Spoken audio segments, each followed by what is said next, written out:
What if I told you that I have not bought a single bottle of chemical pesticide in exactly 20 years? Yes, you heard that correctly. 0 chemicals, 0 toxic sprays, and absolutely 0 pests destroying my vegetable beds. Today, I'm going to share a controversial truth with you. The garden centres do not want you to know this. They want you to keep coming back every spring to buy their expensive poison. But what if the bugs eating your tomatoes are actually a symptom of a completely different problem?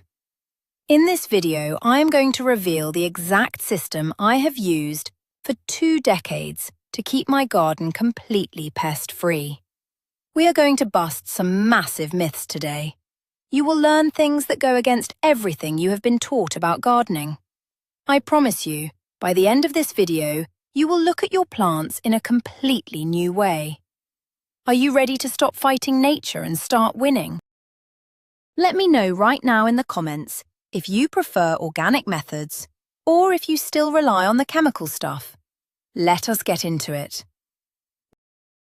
Let us take a quick trip back in time. Over 20 years ago, my garden was a complete disaster zone. I was acting like a typical weekend gardener. I would plant my seeds, cross my fingers, and wait. And every single year, the bugs would arrive like a hungry army. The aphids would cover my roses, the cabbage moths would turn my greens into Swiss cheese, and the slugs would eat my strawberries before they even turned red. I was frustrated. I was spending a fortune on toxic sprays. My hands always smelled like chemicals. But worst of all, the pests always came back. They came back stronger every single time. That is when I met an old country agronomist. He looked at my garden, shook his head, and laughed. He told me I was treating the symptoms, not the disease. He introduced me to a holistic approach to pest management, an approach based on prevention, soil biology, and natural balance. It took time to unlearn my bad habits. But once I applied his methods, the transformation was purely magical.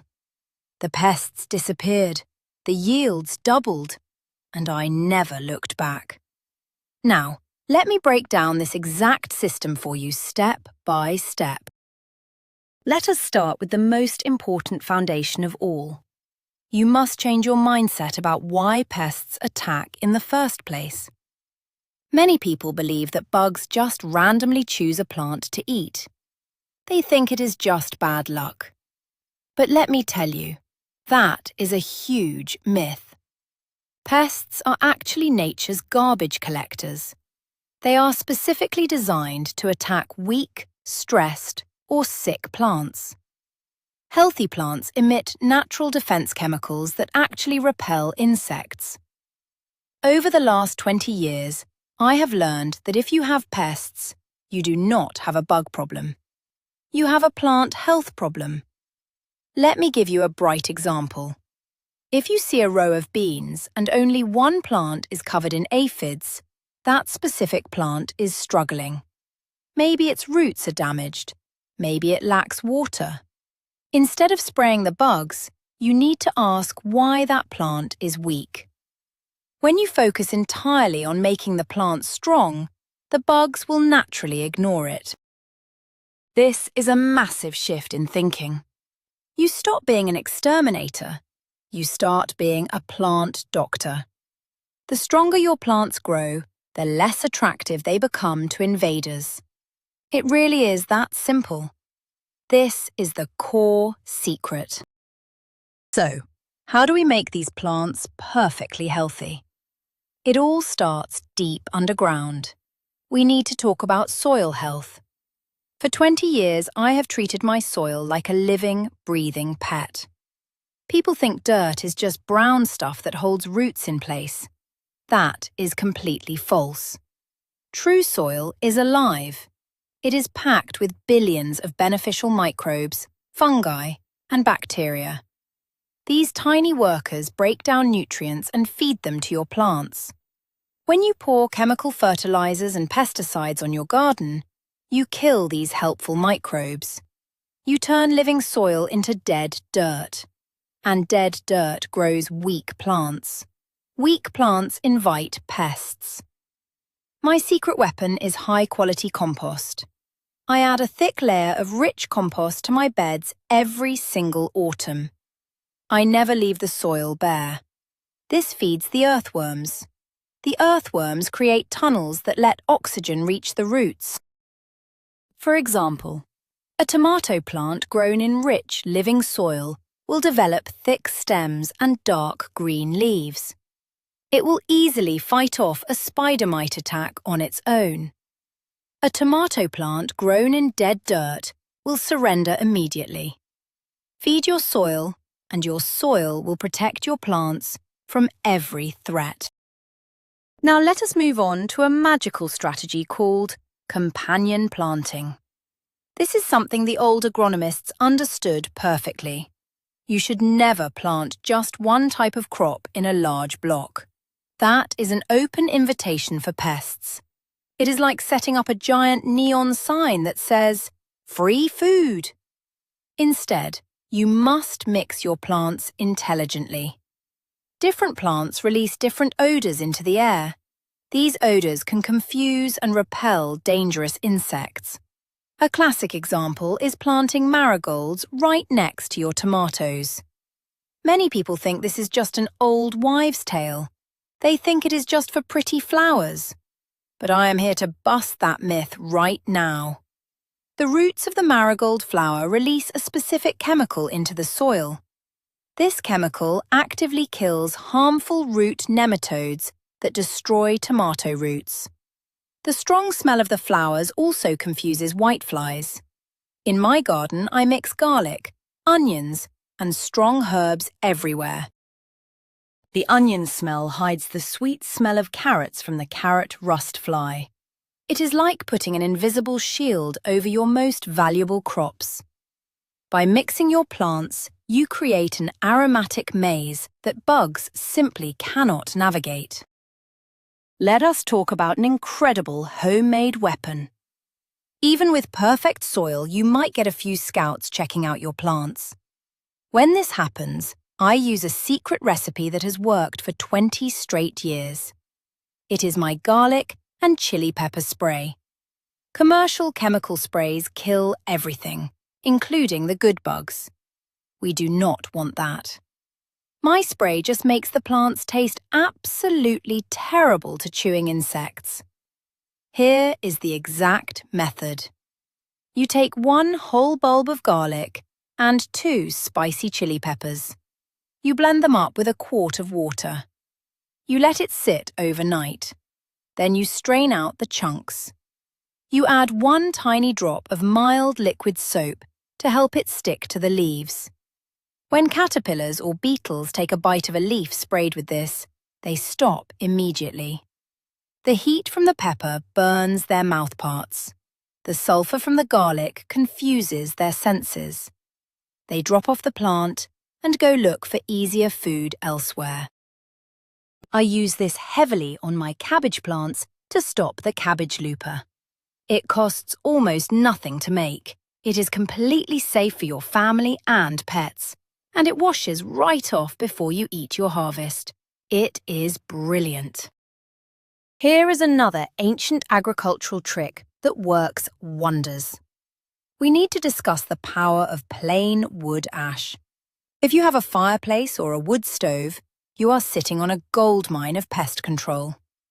Most people just throw their ashes in the garbage. That is a massive mistake. Wood ash is highly alkaline and very abrasive. It is the ultimate defense against soft-bodied pests. I am talking about slugs and snails. These slimy creatures used to eat my lettuce down to the dirt overnight, but for 20 years, I have used wood ash to stop them. You simply sprinkle a thin circle of dry wood ash around the base of your precious plants. Do not let it touch the stem directly. When a slug tries to crawl over this barrier, the ash pulls the moisture out of their body. It physically hurts them to cross it. they will immediately turn around and leave your lettuce alone. You have to reapply it after a heavy rain, of course. But it acts as a perfect physical barrier. As a bonus, when the ash eventually washes into the soil, it provides a nice boost of calcium and potassium. It is pest control and fertilizer in one simple, free package. Now, let us discuss a very popular natural remedy that most people use completely wrong. I am talking about neem oil. You have probably heard of it. It comes from the seeds of the neem tree. Many gardeners buy a bottle, spray it on a bug, and then get angry when the bug does not die instantly. This is a huge myth we need to clear up right now. Neem oil is not a contact poison. It does not kill on contact. Instead, it works on a hormonal level. It disrupts the life cycle of the pest. When an insect eats a leaf coated in neem oil, it forgets to eat. It forgets to mate. And it forgets how to grow into its next life stage. It slowly starves to death over a few days. You must have patience. The secret to using neem oil effectively is timing. I spray it in the late evening, right as the sun goes down. If you spray it in the hot morning sun, the oil will literally cook your leaves and damage the plant. I also only use it as a targeted strike when an infestation is just beginning. By using it correctly, you break the generational cycle of the pests. They simply cannot reproduce in your garden. It is a long-term game of chess. This next block is absolutely crucial. We need to talk about building your own personal garden army. I am talking about attracting beneficial insects. Over the last 20 years, I have realized that the best pest control is done by other bugs. People see a bug and immediately want to smash it. That is a terrible habit. For every one bad bug in the world, there are hundreds of good bugs. Ladybugs, lacewings, and tiny predatory wasps are your best friends. A single ladybug can eat up to 50 aphids in one single day. Imagine having 1,000 ladybugs working for you for free. To get them to stay in your garden, you must provide them with habitat and food. I always plant a patch of dill, fennel, and yarrow. These plants have tiny umbrella-shaped flowers. These tiny flowers are perfectly shaped for beneficial insects to land on and drink nectar. When you invite the good bugs in, they will aggressively hunt down the bad bugs. If you spray broad-spectrum chemicals, you kill your army. And because bad bugs reproduce faster than good bugs, the pests will always win the chemical war. Build the habitat, and the predators will do the hard work for you. Let us dive into the concept of crop rotation. This is an absolute mandatory rule if you want a pest-free garden for 20 years. Many beginners plant their tomatoes in the exact same spot every single year. They wonder why the plants get sicker and the bugs get worse. Here is the secret truth. Many pests actually overwinter in the soil right beneath their favorite food. If you plant the same crop in the same spot, the pests wake up in the spring and find a giant buffet waiting for them right above their heads. You are making it too easy for them. You must rotate your plant families every single year. My rule is simple. A crop cannot return to the same physical spot for at least 3 full years. If I grow potatoes in bed number 1 this year, next year I will grow beans there. The year after that, I will grow brassicas like broccoli. By the time the potato beetles wake up from the dirt, their food source is completely gone. They will starve and die before they can fly across the yard to find the new potato patch. Crop rotation breaks the life cycle of soil-dwelling pests. It is a simple habit, but it is wildly effective. Sometimes the best defense is a good defense. Let us talk about physical barriers. In commercial agriculture, they rely heavily on chemicals, but in my garden, I rely on architecture. One of my favorite tools is the floating row cover. This is a very thin, lightweight white fabric that lets light and water through, but keeps insects out. This is my ultimate secret for growing perfect cabbage, broccoli, and kale. The cabbage moth is a nightmare. It flies around, lands on the leaves and lays hundreds of invisible eggs. Those eggs turn into fat green caterpillars that eat everything. But if I drape a floating row cover over my cabbage patch the moment I plant the seeds, the moth physically cannot reach the leaves. It is a completely foolproof system.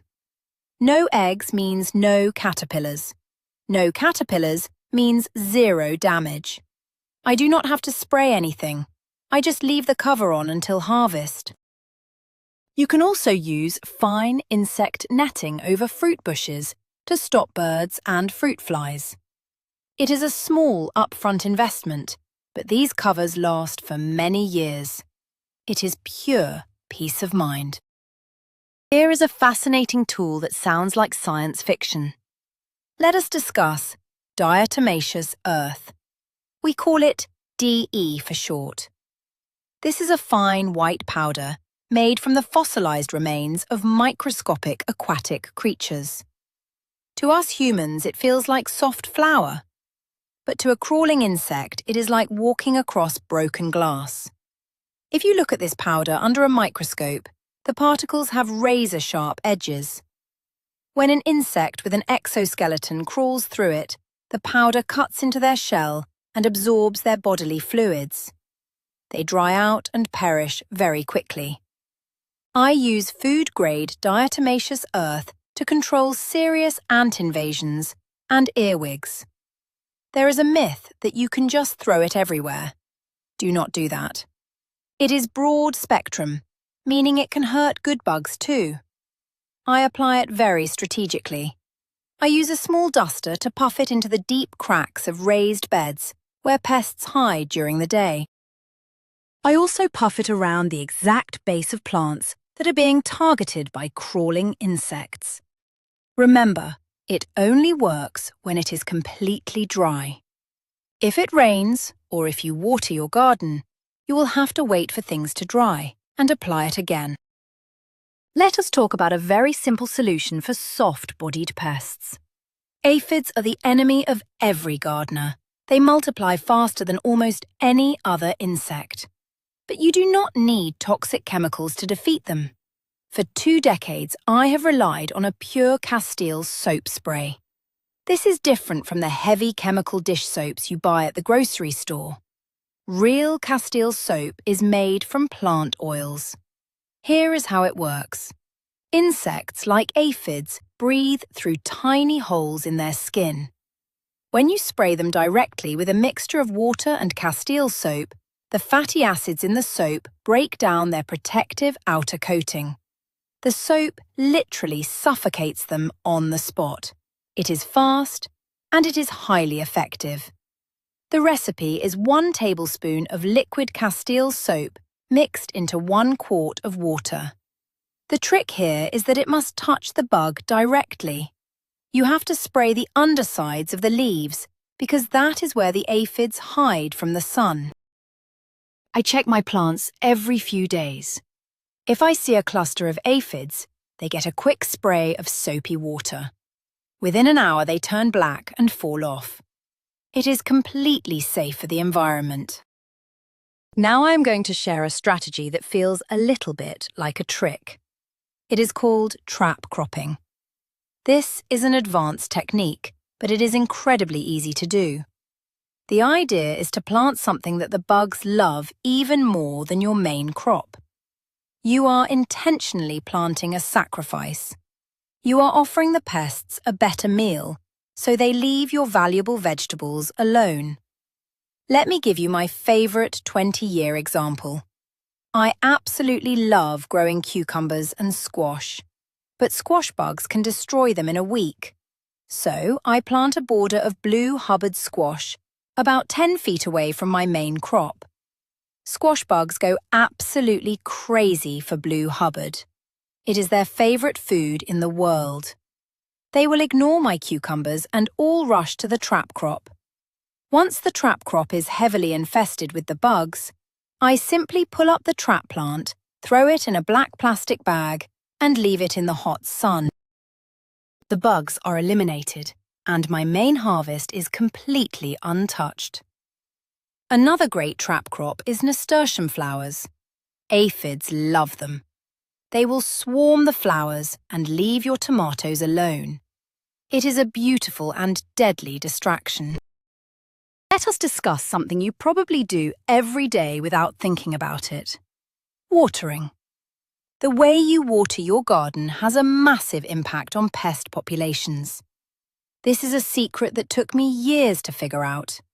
Many beginners go out in the late evening, right after work, and spray water all over the leaves of their plants. This is a terrible mistake. When you leave plant foliage wet overnight, you create the perfect, dark, damp environment for fungal diseases to explode. And guess what? Fungal rot attracts a whole new army of pests, like fungus gnats and decay-eating beetles. Wet soil at night also creates a paradise for slugs and snails. For 20 years, my strict rule has been to water only in the early morning. I water the soil directly at the base of the plant. I try to keep the leaves completely dry. By watering in the morning, the sun has time to dry up any splashed water on the lower leaves.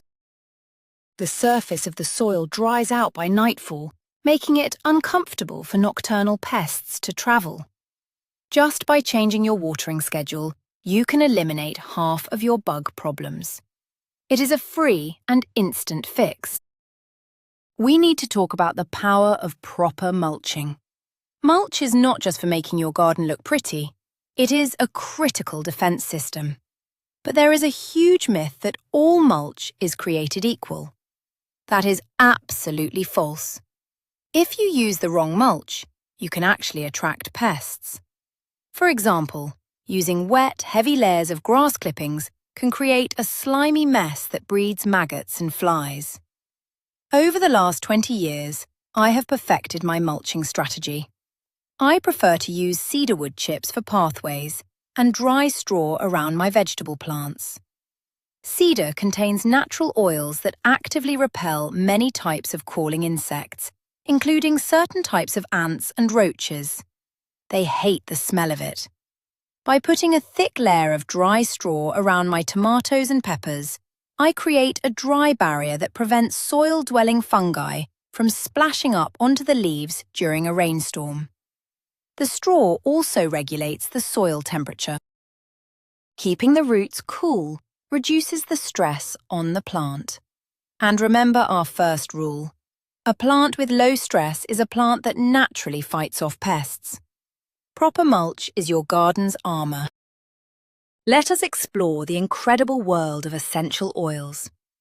You might think essential oils are just for aromatherapy in your house, but they are powerful weapons in the agricultural world. Many insects rely entirely on their sense of smell to find food and to communicate with each other. Strong essential oils overwhelm their receptors and cause them to panic and flee. Peppermint oil is my absolute favourite. Spiders, ants, and even some rodents absolutely despise the smell of peppermint. I make a simple spray using 20 drops of pure peppermint oil in a large spray bottle of water. I spray this around the wooden borders of my raised beds and along the pathways. I do not spray it directly on the sensitive plant leaves, just around the perimeter. It acts like an invisible, highly fragrant fence. Another amazing oil is rosemary. Rosemary oil confuses the flying pests that try to lay eggs on your brassica plants. You can soak small pieces of cotton in these oils and place them strategically around the garden. The smell lasts for days. It creates a hostile environment for pests while making your garden smell fantastic for you. Here is a secret recipe from the old country agronomists that will make your plants practically invincible. We are going to make a fermented weed tea. I know it sounds terrible, and frankly, it smells terrible too, but the results are astonishing. I harvest stinging nettles and comfrey leaves from the edge of my property. I stuff them into a large bucket and fill it with rainwater. Then, I put a lid on it and let it ferment in the sun for about 3 weeks. It turns into a dark, smelly liquid. This liquid is packed with pure, highly absorbable nitrogen, iron, and trace minerals. But more importantly, it contains natural compounds that thicken the cell walls of your garden plants. Once a week, I dilute this smelly tea with fresh water and pour it around the roots of my heavy feeders. As the plants absorb this tonic, their leaves become physically thicker and tougher. Aphids and whiteflies have tiny, weak mouthparts. When they try to pierce a leaf that has been fortified with nettle tea, they literally cannot break the surface. They give up and starve. You are building plants made of steel. Let us talk about a hidden alliance in the insect world that you must destroy. I am talking about the relationship between ants and aphids. Many people see ants on their plants and ignore them, thinking ants are harmless. This is a massive mistake. Ants are actually farmers. They actively herd and protect aphids. The aphids suck the sap from your plants and secrete a sweet, sticky substance called honeydew. The ants love this honeydew. So the ants will fiercely defend the aphids from ladybugs and predators. They will even carry aphids to new, healthy plants to expand their farm. If you want to get rid of aphids, you must stop the ants first. To break this alliance, I use a simple, safe trap. I mix a little bit of borax powder with sweet honey or sugar water. I put this sticky paste in small bottle caps near the base of the infected plant. The worker ants eat the sweet borax mixture and carry it back to their nest. The borax naturally eliminates the ant colony. Without their ant bodyguards, the aphids are left completely defenseless. The ladybugs will swoop in and clean them up in a matter of days. This next technique is all about physical maintenance. We need to discuss the importance of aggressive pruning. Most new gardeners are terrified of cutting their plants. They want to save every single leaf. But leaving too many leaves is a recipe for a massive pest invasion. When plants grow too thick and dense, they block the wind. This creates pockets of completely still, humid air deep inside the plant canopy.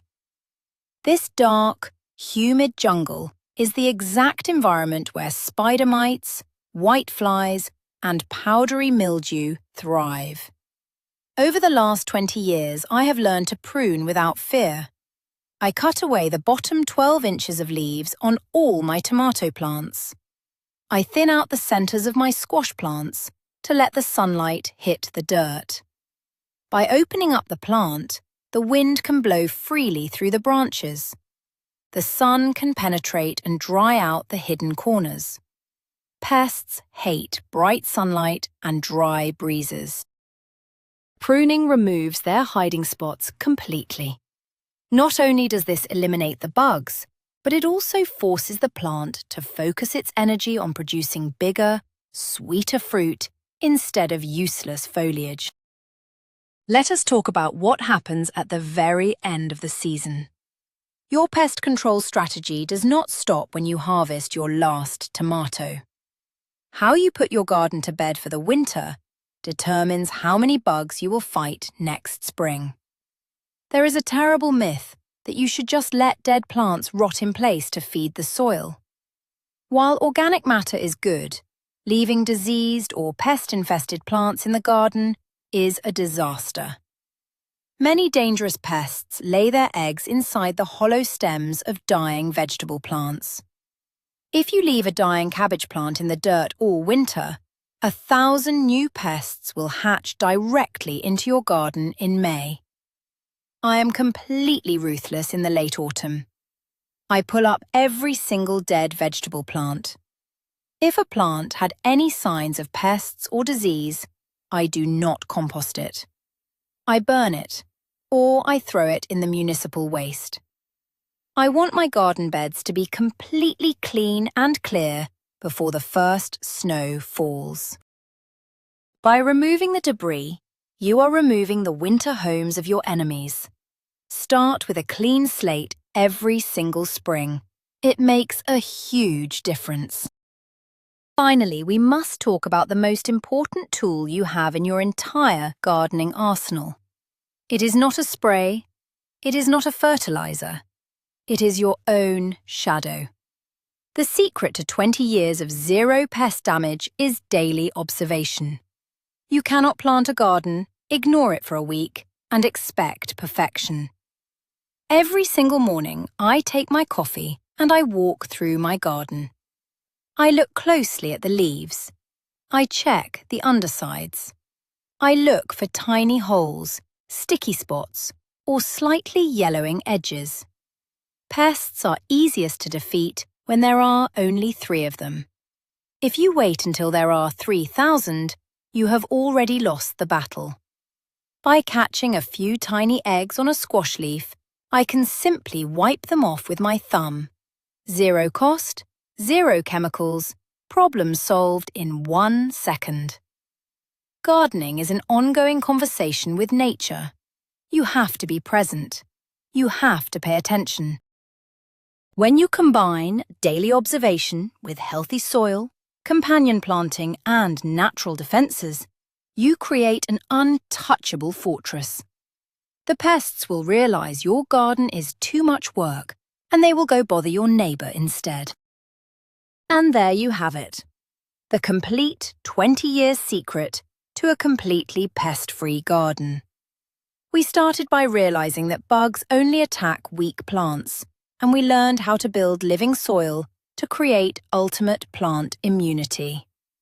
We covered the magic of companion planting, my famous garlic spray, and how to build an army of good bugs to fight for you. We even learned how to break the secret alliance between ants and aphids. This is not just about killing bugs, it is about creating a beautiful, balanced ecosystem where pests simply cannot survive.